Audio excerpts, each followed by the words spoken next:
Hey, welcome everybody. Thank you again joining me for this next awesome episode of the LymeBoss podcast. I'm Heather Gray, aka the LymeBoss, and today we've got Chris Henderson on, and he's a old friend of mine, also fellow colleague. He's a fellow FDN, functional diagnostic nutrition practitioner. I know, say that 10 times fast. But ever since I've met him, he's like way beyond what he's just way cooler than I am.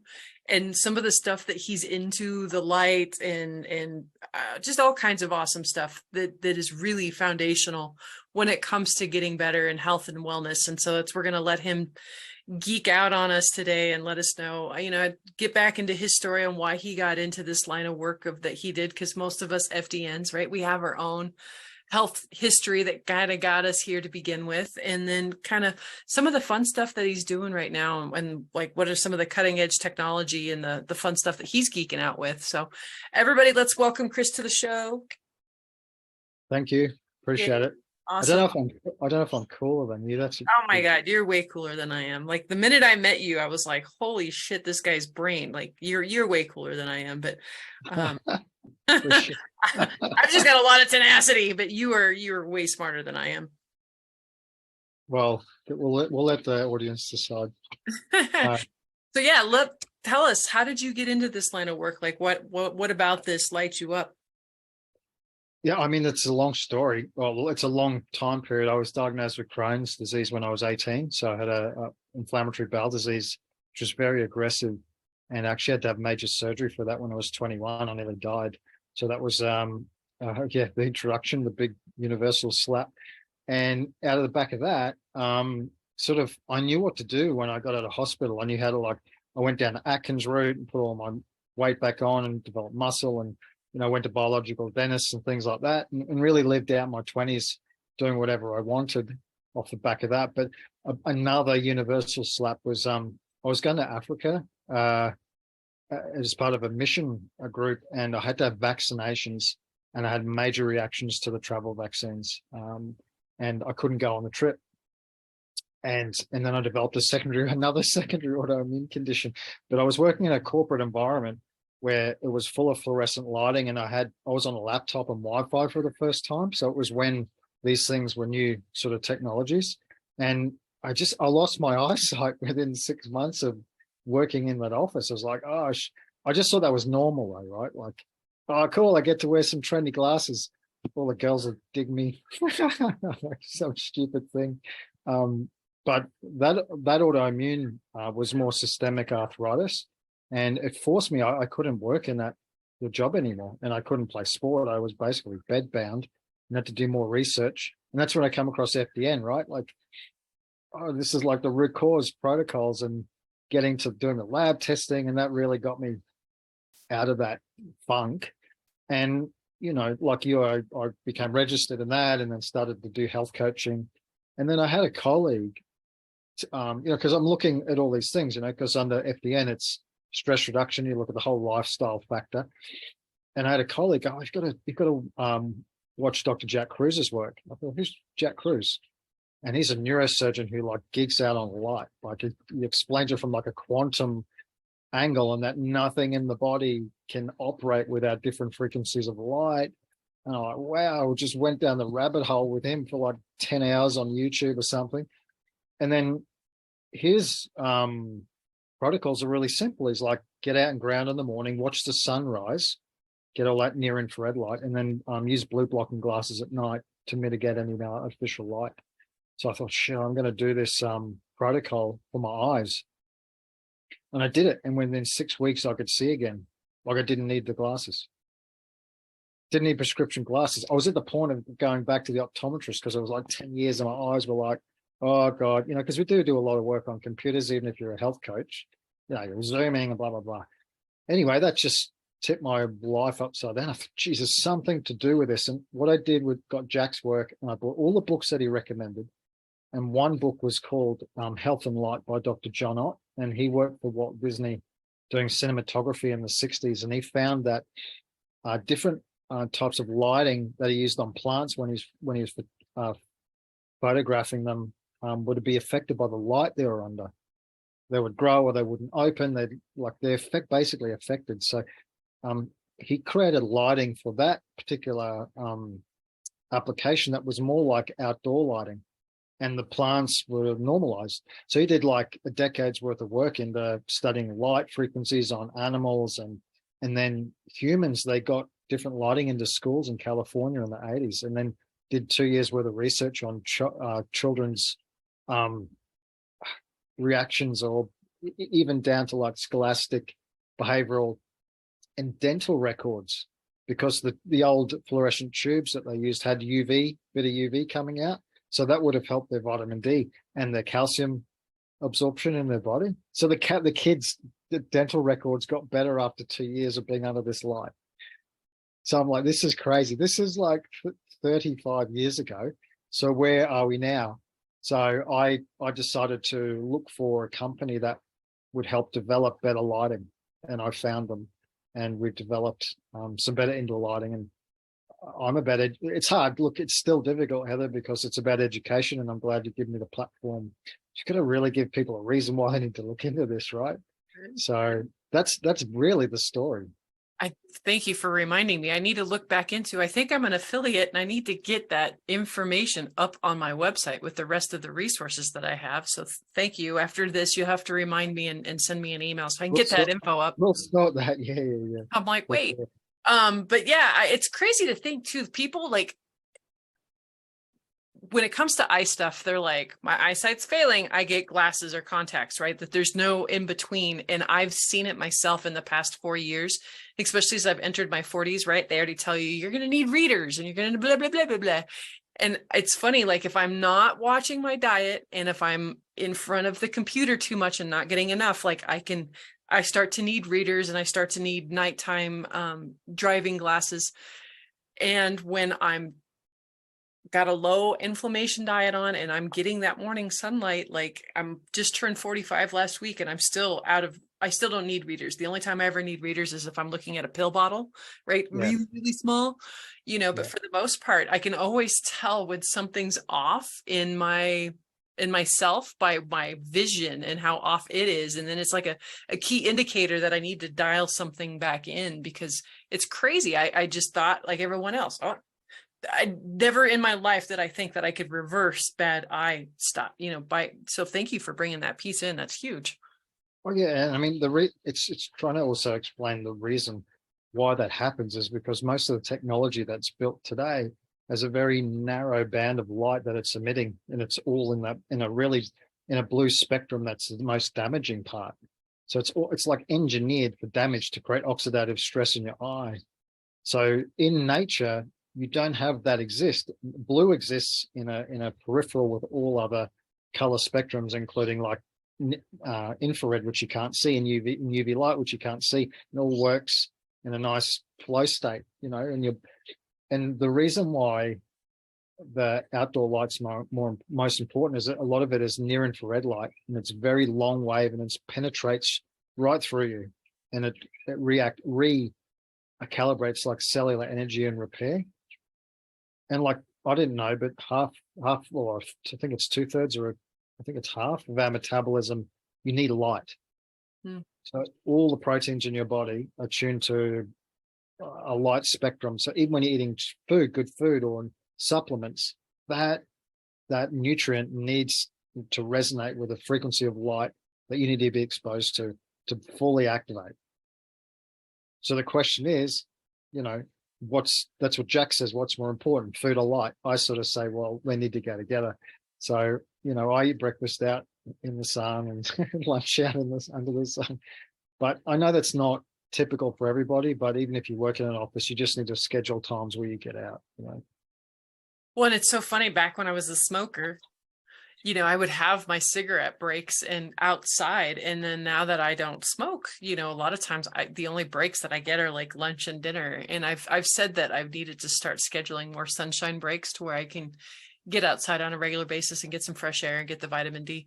But right now in Colorado, it's so freaking cold and we still have snow on the ground. And so I know I can definitely tell a difference in my eyesight towards the end of winter, right, than it was even in last summer and fall, because I'm just not getting outside enough.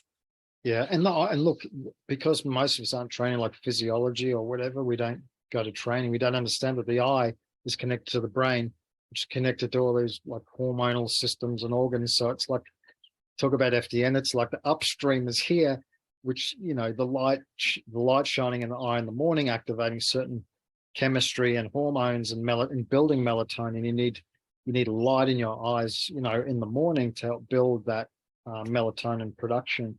And then you need to block artificial light at night, at least a couple of hours before bed, so the brain, so the eyes can get the signal that there's no, so it's not getting a, what's the word, like a signal to excite like cortisol. And that's the thing, you can go to PubMed, right, and look at blue light and its effect on cortisol production, and without like food or, so I think I've got down the wrong track there. What produces, it's insulin, right? Like when you have the carbs, so you have the big I just lost the plot, you know, cortisol and insulin, and you know, when you have carbohydrates, you have that big spike in blood sugar. Sorry, blood glucose, not cortisol. Oh, finally got there. Artificial blue light will spike your blood glucose without food, in the absence of food. Can you believe it? So No, you know, I cannot. so you know, with our training, that that's bad news before bed. You Right. know, It's no wonder why so many people are having a hard time losing weight. Hey, this losing weight and sleeping. Yeah. right? Yeah. This is a really great spot. We're just going to pause for a commercial break. We'll be right back. Don't go anywhere. This is going awesome places. Oh my gosh.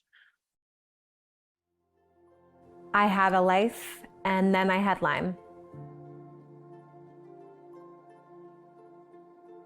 The wave one, having seen what I've seen, and the results, and the many testimonials, it just really makes sense. The thing that I just have wanted the most is just to heal with my kids and just have fun. And so for me, it just ignited this new spark, like our life is so short, our health is so precious.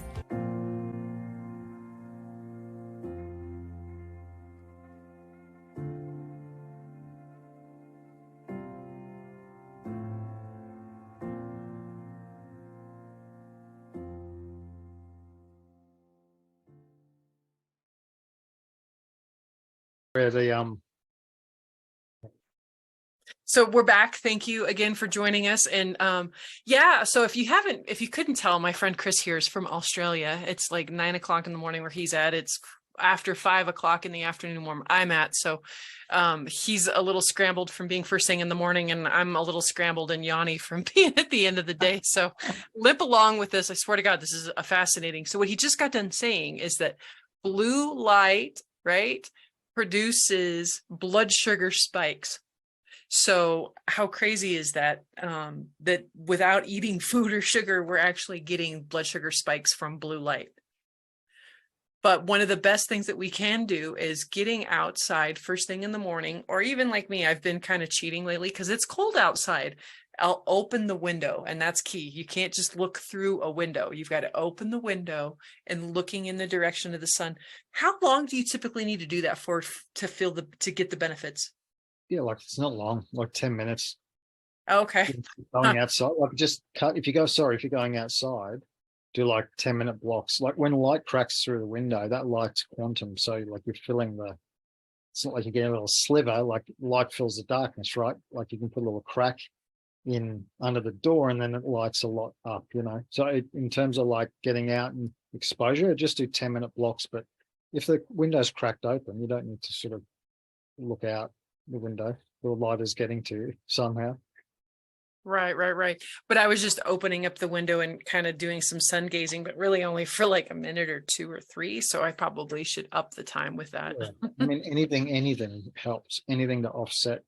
So with technology, it seems like the way it's designed is we're outstripping our ability to repair cells. It's damaging, and that's the whole story of the modern world, right? But everything that we're exposed to it's causing damage, and the time to actually recover is getting longer and longer, and we're seeing less and less repair. So that's the story. You've got to stop, or block or mitigate, I believe. Exactly. So what are some other cool hacks that we can do around the house to kind of help with this blue light issue? I think, yeah, I mean, as I said, we've designed lighting that allows you to pull out all the blue light at night. So it's a very amber violet spectrum. And you used to have, and you have those bulbs around you below your eyesight, because that's how we were when we were potentially in caves, right? The firelight was below our eye line. So if you set that up at night, you could recreate that. So recreating that in like a one room where you are, where if you watch Netflix or something, or you're chilling down, it's a nice violet room, and you wear your blockers. You can't really control a lot what happens during the day, right? Apart from going out. But I'm very big on the post sunset routines, because that's when any blue light stimulation can degrade that melatonin. And we know, like, getting on the melatonin bandwagon here, we know it's not just a sleep hormone. It runs how your cells repair. It also helps the brain detoxify. It helps a trigger for the brain to shrink, and then all the lymphatics of the brain to flush.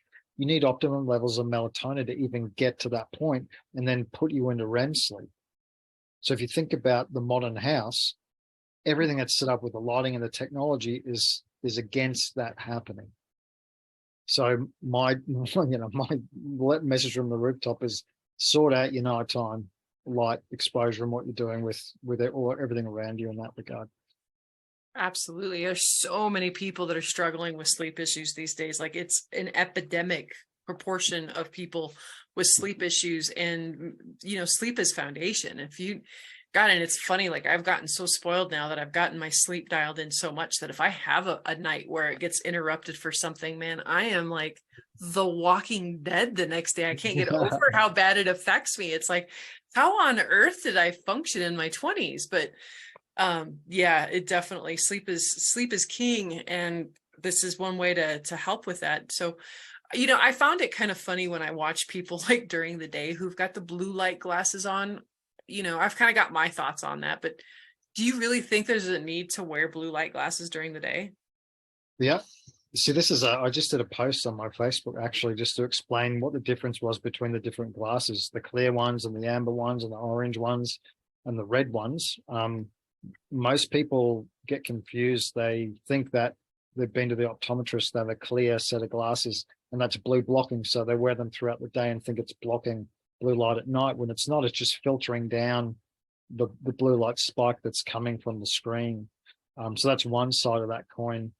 I do wear the clear filtering glasses myself when I'm on technology inside. So if you're in technology inside, you'd want to reduce that, especially if you have sensitive eyes. Like, we've built glasses for people that are more prone to eye strain and headaches, off technology, so they can wear those and feel comfortable when they're indoors. And yeah, I mean, just to cut it straight and make it as understandable as possible, outside you get a lot of near infrared light. Like, the whole sun is set up with about 60% near infrared. You cannot see that spectrum. That's the one that gives you energy, fuels your cells, helps cell turnover, things like that. That doesn't exist indoors, right? It doesn't. You've just got this narrow band of light. So one, protect your eyes. And two, what I've done, a little hack that I've used, is we have a little light therapy panel. And I know you've been hacking a few of these things. It's a little near infrared, and you're getting a bit of near infrared into you in and around your technology space, which is really nice. It's really balancing to the blue that's coming from the screen. So even something like that, if you didn't want to wear glasses and things, it's an offset to the environment, and trying to replicate. It's like a saying, you're trying to bring outdoors indoors, Right? Because all this stuff indoors is really just an energy depleter, right?